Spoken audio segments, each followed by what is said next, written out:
One morning, Josef K wakes up to his unexpected arrest and finds himself stuck in a nightmarish judicial process that he can't understand. K is just a fictional character from Franz Kafka's haunting novel, The Trial, but his experience is actually the bitter reality many Palestinians face today.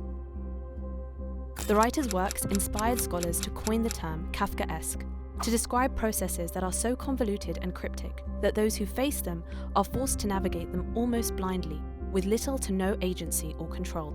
A closer look at Israel's administrative detention policies reveals how its deliberately Kafkaesque systems create thousands of Josef Ks in real life.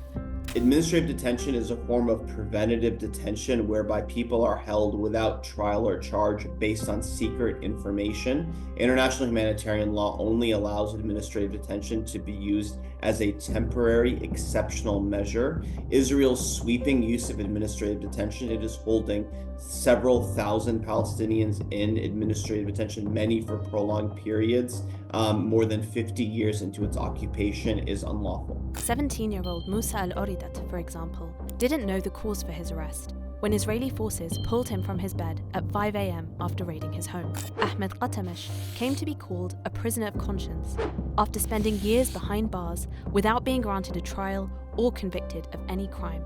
16-year-old Jihad Yusuf's detention was arbitrarily extended by Israeli authorities despite a court order approving his release on bail. These are just 3 cases, but there are 3,291 Palestinians currently being held as administrative detainees in Israeli prisons. Administrative detention involves the Israeli government's use of many abusive tactics. First, people held in administrative detention are held without charge or trial. It's based on secret information. Those being held in administrative detention often have little to no information on what basis they are being held under. They have almost no recourse to challenge the basis for their detention. Judges routinely renew these administrative detention orders. With the great uncertainty Palestinian detainees face, there are not many options but to wait.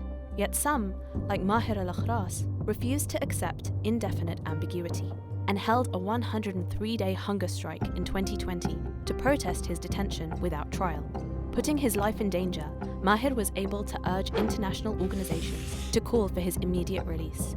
But this didn't stop Israeli authorities from continuing their arbitrary arrests. Many of those held in Israeli detention, including in administrative detention, are mistreated and tortured. That is routine in Israeli detention as well. And those held in many cases have been held for exercise of their legitimate rights, including free expression, assembly, and association. International organizations like Amnesty International reported a dramatic spike in the number of Palestinian detainees since October 7th. Not to mention that the number of administrative detainees was already at a 20-year high before Hamas's attack. And in spite of the fact that the overwhelming majority of Palestinians recently released as part of the Hamas-Israel hostage exchange deal were administrative detainees.